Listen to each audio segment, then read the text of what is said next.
Business 111, current issues in sports. For many of you, this is going to be your first sports management course that you'll take in the 4 series of new courses that we've just came out with. So I hope you will enjoy these, and if you're anything like I was in college, you're probably passionate about sports or you're an athlete yourself.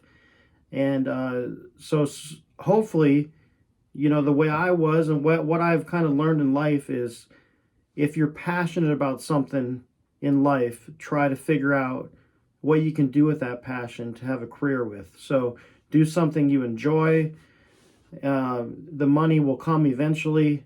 So hopefully, you can find a career path in sports management if that is what you're leaning towards, or even if you're maybe just thinking about it. I hope I will encourage you to pursue a career path that will suit you well and you'll enjoy. For week 1, for this class, this is a book about the textbook we're going over is about sociology, current issues in sports. I'm sure all of you have heard recently, not too long ago, about the Damar Hamlin situation with the Buffalo Bills. He had a cardiac arrest on the field. And so that's obviously a current issue in sports. How did the athletic trainer handle that situation properly? Which they did a great job, obviously saved his life. But in other situations, in high schools, colleges, what problems might they come across with a similar situation like that? They may not have the resources on hand. They might not have qualified athletic trainers on each sports team. So there's a number of factors that go into play with that. But that's one of the current topics in sports that we'll be going over. Obviously, the new name, image, and likeness deals in college athletics, the NIL agreements.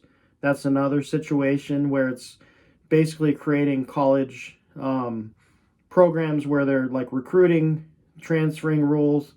A coach like Deion Sanders obviously doing a great job because of his way he's able to recruit. And now with the NIL agreements, they can offer kids cars, money in college, something that's brand new that would have been nice when I went to school if I could have got some cash, but they didn't have that back then. That was actually, you would have been dismissed from the team and lose your scholarship back in the day. So the NIL agreement is something brand new. Other things around sports in this current 2022-2023 timeline. Leah Thomas was a swimmer, transitioned to being from a man to a woman, won a lot of events in the NCAAs, and that caused a lot of stir in the media, both in support and against.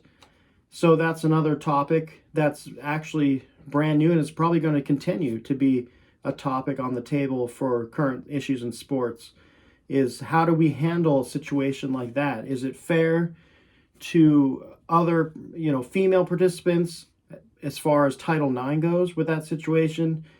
Or is it not fair to somebody like Leah Thomas who feels that they, should be able to participate in the sport of their choice? So there's lots of questions, arguments on both sides of things like that, and I just want you guys to open up your minds and hearts and think about sharing what you feel in current issues of sports. Some of the topics for this week, the objectives. How do you get people to stay involved in sports? They have like a thing called the 12-year-old burnout. When kids are specializing in sports these days, how do they get burnt out so quick when they are, involved in sports for so long and then they just quit? So how do you keep kids involved in sports? Another objective this week is sports participation for professional athletes and the retirement process. So the first one that comes to mind, and that is Tom Brady. For me, obviously he just lost his marriage because he didn't want to retire. So that's another interesting situation. And then why sports participation does not have the same effects on everyone who plays sports. So some people, they feel part of a team. That's part of their high school experience. It's a huge event. I know I have kids myself. My son is 12. He plays football. He wrestles. He's going to try track this year. So I'm trying to encourage him to try some new things. I have a daughter who's 16. She plays soccer at a very high level. We're going through the whole recruiting process right now.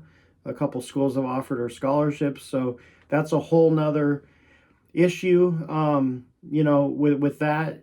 So I can definitely relate to those types of things. And then, other socializations of people going to games, fans. Why do they feel part of a team? Why do some fans feel no longer a part of a team when a team struggles, when a team succeeds?